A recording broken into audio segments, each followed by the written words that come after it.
Hello guys, नमस्कार। कैसे हैं आप लोग। मैं विनोद बिंद आप लोगों का बहुत बहुत स्वागत करता हूं दोस्तों अपने YouTube channel study research centre में। और आज हम पढ़ने वाले सैयद वंश के बारे में, जिसके बारे में बहुत ही अच्छे ढंग से और विस्तृत से कवर किया जाएगा। तो आइए शुरुआत करते हैं सैयद वंश के बारे में। देखते हैं दोस्तों, सैयद वंश की बात करें तो देखिए इनकी जो शासन अवधि थी 14 से 14 लेकर के 1451 तक, ठीक है। और खिज्र खां पहले शासक थे सैयद वंश के। इनकी शासन अवधि की बात करें तो 1414 से लेकर के 1421 तक इन्होंने शासन किया। देखिए इनके पिता नासिरुल मुल्क मर्दान दौलत थे और ये सैयद वंश के संस्थापक थे। इसको याद रखिएगा, कितनी बार एग्जाम में रिपीट किया हुआ है ये क्वेश्चन है कि सैयद वंश के संस्थापक कौन थे, तो खिज्र खां। इसको ध्यान रखिएगा। देखिए इन्होंने उपाधि रैयत आला की धारण की थी। इसको याद रखिएगा, किसकी उपाधि, रैयत आला की। इन्होंने दोस्तों कभी सुल्तान सम्राट की उपाधि धारण की ही नहीं। जो खुद को कभी सुल्तान मानते ही नहीं थी। देखिए क्या होता है ना कि 1398 में जब तैमूर भारत पर आक्रमण करता है तो उस समय खिज्र खां तैमूर का काफ़ी ज़्यादा सहयोग करता है, अपनी सेनाएं देता है, उसके साथ मिलकर के लड़ता है। तो तैमूर इससे बड़ा खुश हुआ। तो जब यहाँ से धान लूटने के बाद तैमूर जब वापस जाता है अपने राज्य में, तो यहाँ पे दीपालपुर के क्षेत्र का जो हिस्सा था ना, तो वहाँ पे इनको गवर्नर नियुक्त कर दिया था। जब गवर्नर नियुक्त कर दिया तो उस समय दिल्ली पर एक अयोग्य शासक बैठा था, ठीक है। तो उसका लाभ उठा करके, उसकी अयोग्यता का लाभ उठा करके ये धीरे धीरे क्या करते हैं कि दिल्ली की गद्दी हथिया लेते हैं और स्वयं सुल्तान बन बैठते हैं। वहाँ का जो है राजा सम्राट खुद बन बैठते हैं। कौन, खिज्र खां। तो जब इतना हो गया तो उसके बाद दिल्ली पर पूरा का पूरा कब्जा किसका हो गया, खिज्र खां का होगा। लेकिन देखिए दिल्ली पर कब्जा होने के बावजूद भी ये अपने आप को सम्राट सुल्तान नहीं मानता था। इसका ये मानना था कि हमको तैमूर ने यहाँ पर बैठाया है, हम उसके प्रतिनिधि हैं। तो उस समय तैमूर का बेटा रहता है शाहरुख, ठीक है। तो शाहरुख अपने क्षेत्र में राज्य करता था। तो जो भी दिल्ली की आय होती थी प्रतिवर्ष, उसको ले जाकर के वहाँ शाहरुख को सौंप देता था। तो खुद को मतलब अभी सुल्तान कभी माना ही नहीं, वो हमेशा से शाहरुख का प्रतिनिधि ही मानता था। उसको लगता था कि नहीं, हम तैमूर के प्रतिनिधि हैं, शाहरुख के प्रतिनिधि है, वो हमें बैठाया है, हम उसके लिए शासन कर रहे हैं। इसको ध्यान रखिएगा। देखिए अपने शासन काल में इसने तुगलकों के नाम से जो सिक्के चल रहे थे ना, तो उसी को चलने दिया। ये नहीं कि तुगलक के नाम से चल रहे तो उसको हटाओ यार और हम चलाएं, हम अपने नाम को चलाएं, ऐसा कुछ नहीं था। जो पहले से सिक्के चल रहे थे, ठीक है, उसी को चलने दिया। और 20 मई 1421 में इसकी मृत्यु होगी। दोस्तों इस मतलब इसका बहुत ज़्यादा क्वेश्चन नहीं है, जो है सो मैंने यहाँ पर लिख दिया है, ठीक है ना। तो बहुत ज़्यादा इसका क्वेश्चन नहीं है, जितना है बस उतना ही पर्याप्त है। 20 मई 1421 में इनकी मृत्यु हो जाती है। अब देखिए सल्तनत काल में शासन करने वाला एकमात्र शिया वंश, ठीक है। सल्तनत काल में जितने भी राज्यवंश आए उसमें से एकमात्र ये शिया वंश था, ठीक है। इसके बाद लोदी वंश आता है और इसके पहले जो 3 राजवंश रहते हैं वो तुर्की राजवंश रहते हैं। इसको याद रखिएगा। सैयद, देखिए सैयद अपने को हज़रत मोहम्मद साहब का वंशज मानते थे, लेकिन कोई स्पष्ट प्रमाण नहीं मिला। लेकिन ये लोग अरब से भारत आए, यह पता चला। ये खुद को हज़रत मोहम्मद जो साहब थे ना दोस्तों, जो जिन्होंने इस्लाम का मतलब स्थापना किया था, तो इस्लाम के प्रवर्तक थे, ठीक है ना। तो उनके मतलब इनका ये कहना था कि हम उनके वंशज हैं, ठीक है ना, वो हमारे पूर्वज हैं, हम उन्हीं के वंश से हैं। लेकिन ऐसा कुछ मतलब पता नहीं चला, लेकिन हाँ ये पता चल गया कि अरब से भारत आई थी। इसको याद रखिएगा।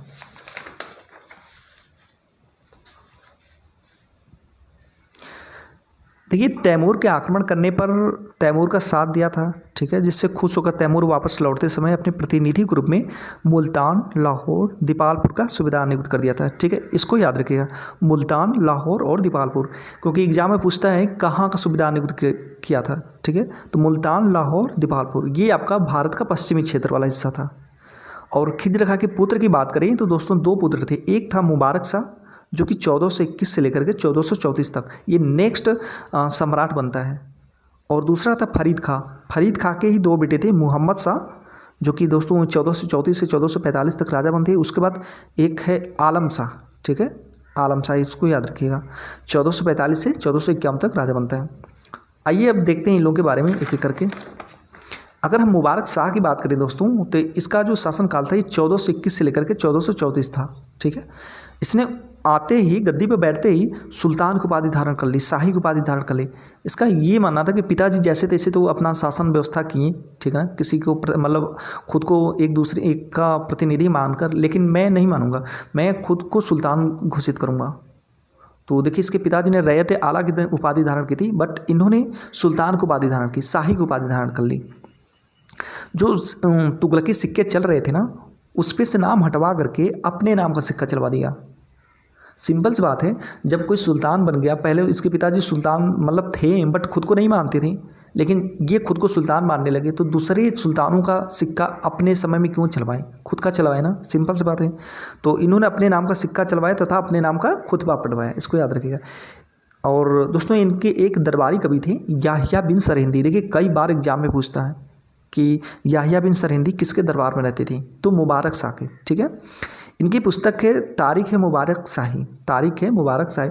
इसमें मुबारक शाह के बारे में स्पेशली मुबारक, वैसे तो सैयद वंश के बारे में लिखा गया है बट स्पेशली इसमें मुबारक शाह के बारे में वर्णन किया गया है, इसको याद रखिएगा। और यह जो है मुबारक शाह, ये सैयद वंश का सबसे महान शासक था। देखिए यमुना नगर के किनारे मुबारकबाद नगर बसाया। मुबारकबाद मतलब देखो दोस्तों, इसको याद करने का तरीका क्या है, बस मुबारक शाह मुबारकबाद, मुबारक शाह मुबारकबाद, इसको याद रखिएगा, बस नाम में ही उसके है, ध्यान देना दीजिएगा थोड़ा। देखिए मुबारक शाह से असंतुष्ट लोग ने एक संगठन बनाया ठीक है, जिसमें कि मुबारक शाह के वजीर सरवर उल मुल्क और सिद्धपाल प्रमुख थे। इन लोगों ने सुल्तान को गद्दी से उतारने का निश्चय किया तथा 19 फरवरी 1434 को सुल्तान जब मुबारकबाद नए नगर का निरीक्षण कर रहे थे तभी सिद्धपाल उनकी हत्या कर देता है। ठीक है, अब इसको याद रखिएगा, अब कहानी में मोड़ है आगे चल करके। देखिए जब हत्या कर देते हैं सर, तो उसके बाद नेक्स्ट जो सुल्तान बनते हैं वह मोहम्मद शाह बनते हैं। ठीक है, और मोहम्मद शाह की अगर हम शासन अवधि की बात करें तो 1434 से लेकर के 1445 था। ठीक है, इसको याद रखिएगा। और यह फरीद खां के पुत्र था, मतलब जो मुबारक शाह का भाई था बड़ा, सॉरी छोटा, उसका पुत्र था फरीद खां का। ठीक है, मुबारक शाह ने इसको गोद लिया था, ध्यान रखेंगे इसको। और यह अयोग्य शासक था, इसके समय में पतन शुरू हो गया, धीरे धीरे जो छोटे छोटे राज्य थे ना वे खुद को मतलब स्वतंत्र घोषित करने लगे। अब देखिए क्या हुआ, जो षड्यंत्रकारी था, जो जिसने मुबारक शाह की हत्या करवाया था, मतलब दोस्तों जब मुबारक शाह की हत्या की गई तो उसमें एक षड्यंत्र रचा गया था जिसमें कि कई अमीर वर्ग शामिल थे, उसमें कई अमीर शामिल थे, इसको याद रखिएगा। तो वजीर सरवर मुल्क को खान जहाँ को पाती थी, ये जो है ना वजीर सरवर मुल्क, ये बहुत ही मतलब उसमें का माइंड मास्टर था। ठीक है, इसको याद रखिएगा, जो मुबारक शाह की हत्या हुई थी उसमें का ये मास्टर माइंड था। इसको खान ने जहाँ को उपाधि दी और सारा का सारा जो नियंत्रण था ना उसके बाद वजीर सरवर मुल्क के हाथों में आ गया। ये बहुत, खान ने जहाँ को उपाधि धारण करना दोस्तों मतलब एक तरह से बहुत बड़ी उपाधि धारण करना। ठीक है, और जैसे मोहम्मद शाह के शासनकाल में ये अपना वजीर बना सरवर मुल्क, धीरे धीरे कंट्रोल को अपने हाथों में स्थापित करने लगा, खुद के नियंत्रण में लेने लगा। तो धीरे धीरे क्या हुआ कि मोहम्मद शाह जो था ये नाम मात्र का एक तरह से बादशाह रह गया था, कोई इसके पास अधिकार थे ही नहीं, जो थे वजीर सरवर मुल्क के पास अधिकार चले गए थे। ठीक है, और इसके अलावा जितने भी षड्यंत्रकारी थे जो मुबारक शाह की हत्या करके मोहम्मद शाह को राजा बनाए थे, उन सभी को ऊंची ऊंची पदों पर नियुक्त कर दिया। ठीक है, देखिए जैसे में एक मिरान सद्र था, उसको मोइनुल मुल्क की उपाधि प्रदान किया। ध्यान रखिएगा, पूछेगा एग्जाम में खान जहाँ को उपाधि किसे मिली थी, तो वजीर सरवर मुल्क को, और पूछेगा मोइन मुल्क की उपाधि किसको मिली, तो मिरान सद्र को। अब देखिए क्या होता है, तो मोहम्मद शाह के शासनकाल में धीरे धीरे जो सरवर आपका ये था वजीर सरवर मुल्क, इसने धीरे धीरे नियंत्रण स्थापित करना शुरू कर दिया था और पूरा का पूरा कंट्रोल अपने हाथों में ले लिया था। अब मोहम्मद शाह इससे धीरे धीरे चिढ़ने लगा था। जब चिढ़ने लगा था तो अब क्या होता है, एक नया मोड़ आता है। तो जो मुबारक शाह जो इसके पहले सुल्तान थे, उनका एक वफादार साथी रहता है दोस्तों, कमाल उल मुल्क। ठीक है, क्या नाम था, कमाल उल मुल्क।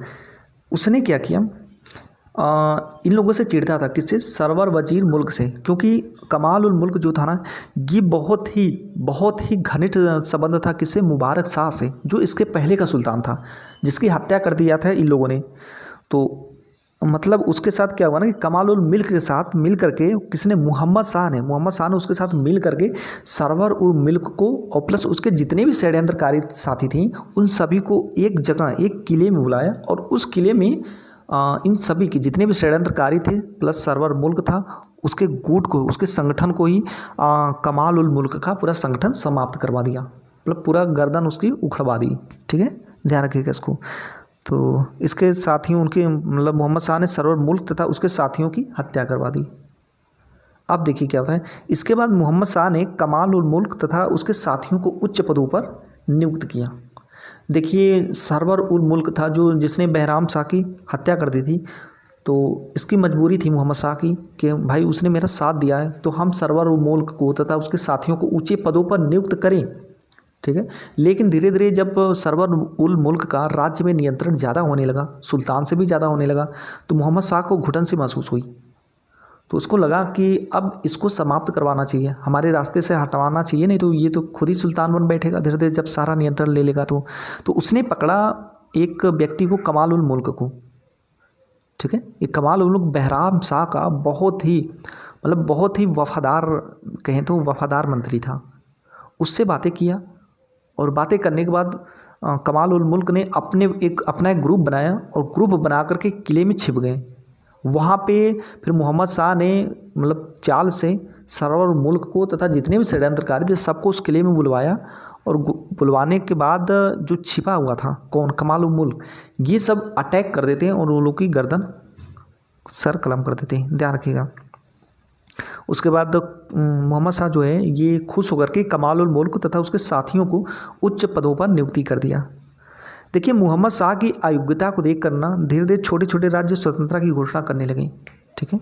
आपको पता है ये अयोग्य शासक था और घोषणा तो करने लगे, और क्या हुआ ना, घोषणा करते करते मतलब बहुत से राज्यपाल सब दिल्ली की गद्दी पर नज़र जमा बैठे। उसी में थे एक मालवा के महमूद, इसने दिल्ली पर आक्रमण की योजना बना लिया। इसने ये समझ गया कि दिल्ली पर जो अब कंट्रोल है ना वह एक अयोग्य व्यक्ति के हाथ में है, इससे बढ़िया मौका है कि चल के उस पर आक्रमण करके दिल्ली को हथिया लिया जाए। तो मालवा का महमूद निकल पड़ता है दिल्ली आक्रमण करने के लिए। इसी समय क्या हुआ ना कि एक अफगान रहता है, ठीक है। अफगान मतलब दोस्तों अफगान व्यक्ति था, उसने क्या किया कि इसकी सहायता किया, किसकी, मोहम्मद शाह की। तो इधर से जब हो जाता मोहम्मद शाह की तरफ से तो वो डर के मारे फिर दिल्ली पर हमला नहीं करता, फिर अपनी सेना लेकर के वापस लौट जाता है, ठीक है। कौन, महमूद, जो मालवा का महमूद था वह अपनी सेना लेकर के वापस लौट जाता है। तो मोहम्मद शाह ने क्या किया कि खुश होकर के जो अफगानी व्यक्ति था बहलोल लोदी, उसको खाना को उपाधि दिया या फिर खाने जहां को उपाधि दिया। अब ध्यान रखिएगा दोस्तों, यहाँ पे उपाधियों का दौर चल रहा है, ठीक है ना, मौसम, खाने जहां, ये सब जो उपाधियाँ हैं ना कई व्यक्तियों को मिल चुकी है। तो इसको याद रखिएगा आप लोग, क्योंकि जो फेमस व्यक्ति हैं उसको मतलब विकल्प में ना दे करके जो फेमस नहीं है, जिसका मतलब इन सब से कोई एग्जाम में बहुत कम पूछता है या फिर जो चर्चित नहीं, उसके बारे में दे दे तो बड़ा मुश्किल हो जाएगा। तो इसलिए ज़रूरी है कि इसको याद रखना, खाना को उपाधि किसको मिली थी, प्लस खाने जहाँ को उपाधि किसको मिली थी, अभी हमने जस्ट पहले देखा है, ध्यान रखिएगा इसको। देखिए बहलोल लोदी ये जो है ना लाहौर और सिंध का क्या था, सरदार था। बहलोल लोदी को याद रखिएगा, ये फिर राजा यही बनता है, सुल्तान यही बनता है। अभी देखिए कैसे कैसे लोग प्रोग्रेस करते हैं, आप सल्तनत काल में देखे होंगे कैसे कैसे कोई गुलाम प्रोग्रेस करता है धीरे धीरे अपने मेहनत के बल पे और एक दिन सुल्तान बन बैठता है। तो वैसे ही ये भी बहलोल लोदी और लाहौर और सिंध का सरदार था, अभी सरदार है, देखिए आने वाले समय में वो सुल्तान बन बैठेगा। 1445 में मोहम्मद शाह की मृत्यु के बाद अलाउद्दीन आदिल शाह गद्दी पर बैठता है। आदिल शाह या फिर दोस्तों इसको आलम शाह बोलते हैं, ठीक है ना, ध्यान रखिएगा, आदिल शाह या फिर आलम शाह। अब देखिए क्या होता है, अलाउद्दीन आलम शाह ये जो है इसका शासन अवधि ये 1445 से 51 तक था। बहलोल लोदी धीरे धीरे शासन सत्ता अपने हाथों में ले लिया अधिकांश, ठीक है।